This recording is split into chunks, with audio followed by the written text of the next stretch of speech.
Hey guys, कैसे हैं आप सब। तो आज मैं आपको बताने वाली हूँ वेंसडे वेब सीरीज का एपिसोड 3। तो गाइस एपिसोड 2 में हमने देखा था कि किस तरीके से लास्ट में वेंसडे एक लाइब्रेरी में जाती है, जो सीक्रेट लाइब्रेरी होती है, उसका पजल सॉल्व करके वो लाइब्रेरी में एंटर कर जाती है, बट तभी उसे कुछ लोग किडनैप कर लेते हैं। इस एपिसोड के स्टार्टिंग में ही वेंसडे को एक चेयर पर बिठाया हुआ है, उसके हाथ बंधे हुए हैं, उसके फेस से मास्क हटाया जाता है और कुछ कुछ बोलने लगते हैं। तभी वेंसडे को पता चल जाता है कि वो लोग और कोई नहीं, उसी की क्लास के बच्चे हैं। बियांका वो पहचान जाती है और कहते हैं ये सब नाटक करना बंद करो।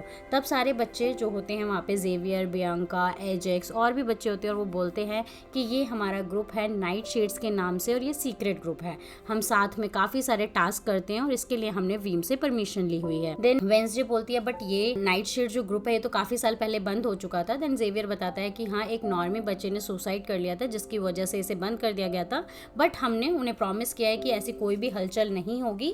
दैट्स वाई उन्होंने हमें अलाउ किया हुआ है और बहुत पैसे वाले लोग जुड़े हुए हैं, इसलिए उन्होंने मना नहीं किया। देन बियांका कहती है अब इसका क्या करना चाहिए, क्योंकि वेंसडे बिना परमिशन के यहाँ पर आई है और इस लाइब्रेरी में सिर्फ मेंबर्स आ सकते हैं। देन जेवियर उसकी साइड लेते हुए कहता है कि इसे भी मेंबर बना लेते हैं, बट वेंसडे कहती है मुझे कोई इंटरेस्ट नहीं है, मैं इस लाइब्रेरी में एक बुक के लिए आई थी और वो बुक मुझे मिल चुकी है, वो रोवेन की बुक है। और वेंसडे वहाँ से चली जाती है, उन सबको ताना देते हुए कि ऐसे किडनैपर्स की वजह से ही बेचारे अच्छे किडनैपर्स बदनाम हो रहे हैं। बिकॉज वेंसडे को रस्सी से बांधा गया था, वेंसडे अपने आप ही उस रस्सी को बहुत ही जल्दी खोल लेती है आसानी से।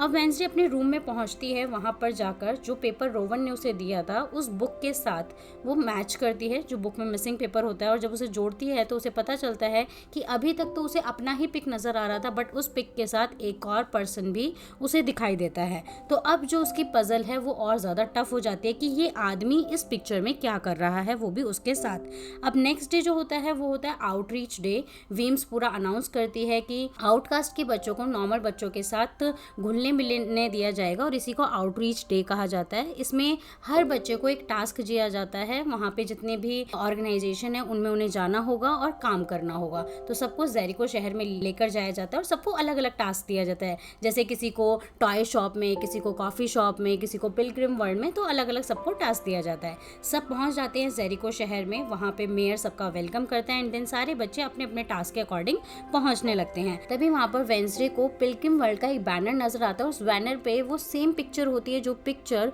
उसे उस बुक में मिली होती है उस आदमी की। देन टाइलर से पता चलता है कि ये आदमी और कोई नहीं, जोसेफ क्रैकस्टोन है, जिसने जेरिको शहर की स्थापना की थी 400 साल पहले, और इसे जेरिको शहर के लोग भगवान मानते हैं और ये सब पिलग्रिम वर्ल्ड से रिलेटेड है। अब वेंसडे को पिलग्रिम वर्ल्ड जाना था क्योंकि उसे जोसेफ क्रैकस्टोन के बारे में और ज्यादा जानकारी चाहिए थी। देन वो इनिट के साथ अपना टास्क जो है चेंज कर लेती है। पहले तो इनिट मना करती है कि नहीं मुझे भी पिलग्रिम वर्ल्ड में जाना है, बट वेंसडे उसे बताती है कि एजेक्स इस टॉय शॉप में गया हुआ है तो तुम्हें मौका मिल जाएगा कि तुम एजेक्स के साथ टाइम स्पेंड कर सको। इनिट बहुत जल्दी मान जाती है और वो अपना टास्क चेंज कर लेती है और वेंसडे पहुंच जाती है पिलग्रिम वर्ल्ड में।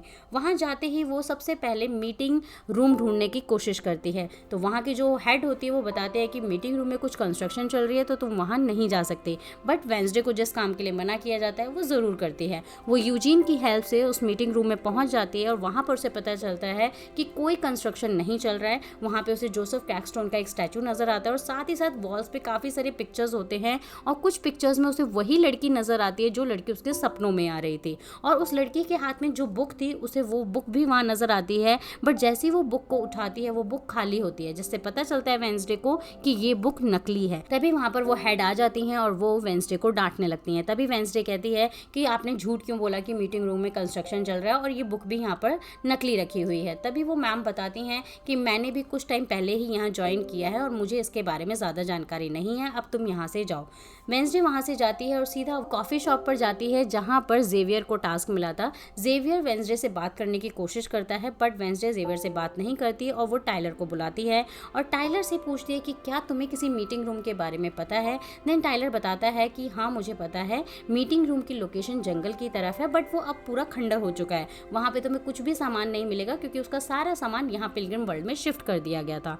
बट फिर भी वेंसडे कहते हैं कि मुझे उसकी लोकेशन जाननी है। टाइलर उसे लोकेशन बता देता है और कहता है कि मैं तुम्हारे साथ चलूंगा क्योंकि वो जगह सेफ नहीं है, बट वेंसडे कहती है नहीं, मैं किसी के साथ जाना नहीं चाहती, मैं खुद को मैनेज कर सकती हूँ और मुझे किसी से डर नहीं लगता। दूसरी तरफ इनिट और एजेक्स एक दूसरे को प्रपोज कर लेते हैं और उनका जो मिशन होता है वो सक्सेसफुल हो जाता है इनिट का उस टॉय शॉप में जाने का। दूसरी दूसरी तरफ वेंसडे उस जंगल में पहुंच जाती है मीटिंग रूम में, जहां पर पूरा खंडर होता है, उसे कुछ भी समझ नहीं आ रहा होता। वो थिंग के साथ वहां पहुंचती है।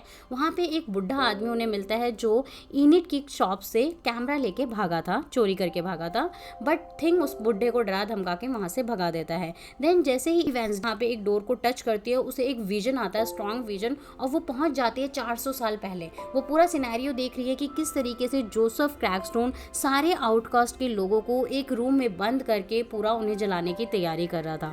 तभी वहाँ पे जो लड़की उसे नजर आती है, गुडी एडम उसका नाम होता है, वो जोसेफ क्रैकस्टोन से लड़ती है और कहते हैं कि तुम हमें नहीं मार सकते, ये हमारी ही जगह है और हम किसी को भी परेशान नहीं कर रहे हैं। लेकिन जोसेफ क्रैकस्टोन कहता है कि तुम आउटकास्ट ने सबको परेशान कर रखा है, हमारी जगह छीन रखी है, इसलिए तुम लोगों को मरना ही होगा। और वो सबको एक कमरे में बंद करके जलाने लगता है।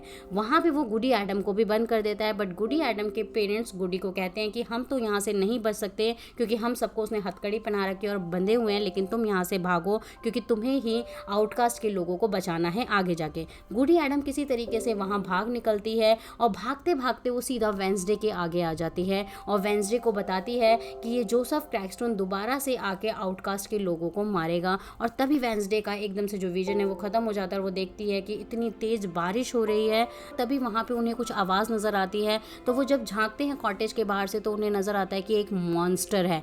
मॉन्स्टर की वो छवि देखते ही वेंसडे वहाँ से भागने की कोशिश करती है। भागते भागते जब वो नॉर्मल एरिया में आ जाती है जंगल में, तभी उसके पीछे एकदम से जेवियर आ जाता है छाता लेकर, और जेवियर को देखते ही वो हैरान हो जाते हैं कि अभी यहाँ मॉन्स्टर था और अभी जेवियर भी आ गया है। उसे शक होने लगता है और वो जब फुटप्रिंट्स देखती है तो देखती है कि पहले वो जो मॉन्स्टर के फुटप्रिंट्स है वो आगे जाके एक इंसान के फुटप्रिंट्स में चेंज हो रहे हैं। वो जेवियर को ये भी बताती है कि जो ये मॉन्स्टर है ये एक इंसान ही है जो बाद में मॉन्स्टर का रूप ले लेता है। और जेवियर से पूछती है कि तुम यहाँ क्या कर रहे हो, तो जेवियर बताता है कि कॉफ़ी शॉप में मैंने तुम्हारी और टाइलर की बात सुन ली थी और मुझे पता था तुम इस मीटिंग रूम में आने वाली हो और ये सेफ जगह नहीं है, इसलिए तुम्हारी हेल्प के लिए मैं यहाँ आ गया था।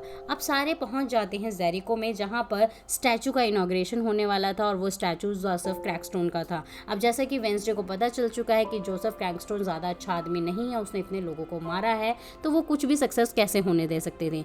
वो फटाफट से प्लान कर लेती है थिंग के साथ, और वहाँ पे जैसे ही इनॉग्रेशन होने वाला था जोसेफ क्रैकस्टोन के स्टैचू का, वहाँ पे इस तरीके से ब्लास्ट करती है कि पूरा का पूरा उसका जो स्टैचू होता है वो जल जाता है।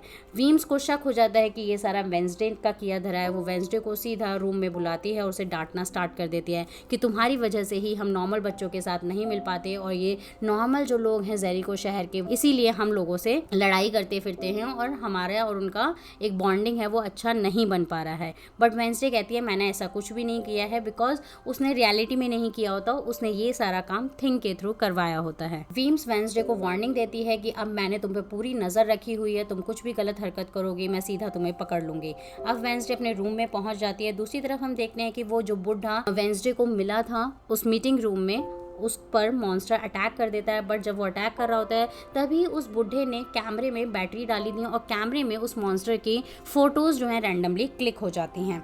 दूसरी तरफ हम लास्ट में देखते हैं कि इनिट डेट की प्रिपरेशन कर रही थी, बहुत ज़्यादा एक्साइटेड थी और वो वेट कर रही थी एजेक्स का। बट एजेक्स के पास कुछ ऐसी पावर्स थी, उसके सर पे जो सांप थे उन्हें वो अगर किसी को भी दिखा देता है तो वो स्टोन में कन्वर्ट हो जाता है। और वो ऐसा ही करता है जब वो नहाने के लिए जाता है। वैसे तो वो मिरर पर टॉवल ढककर जाता है, बट जैसे वो बाहर आता है टॉवल किसी तरीके से हट जाता है और एजेक्स अपने आप को मिरर में देख लेता है और वो खुद स्टोन की तरफ फ्रीज हो जाता है और वो इनिट से मिलने नहीं आ पाता और इनिट को लगता है कि एजेक्स ने उसे धोखा दिया है। जेवियर भी अपने एक सीक्रेट रूम से बाहर निकल रहा था और उसकी गर्दन पर कुछ मार्क्स थे।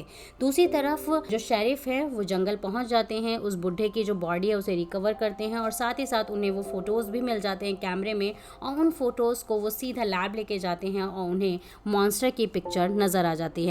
यानी कि शेरिफ को भी पता चल चुका है कि ये किसी इंसान का काम नहीं है, ये एक मॉन्स्टर का काम है। और यहीं पर एपिसोड 3 की एंड हो जाता है। तो गाइस नेक्स्ट एपिसोड में देखेंगे कि रियल मॉन्स्टर कौन है। क्या वेंसडे जिस पर शक कर रही है जेवियर और जिसकी गर्दन पर हमें निशान देखने को मिले, क्या वही रियल मॉन्स्टर है या कोई और? तो मिलते हैं नेक्स्ट एपिसोड में। चैनल को लाइक शेयर सब्सक्राइब करना ना भूलें। Thank you.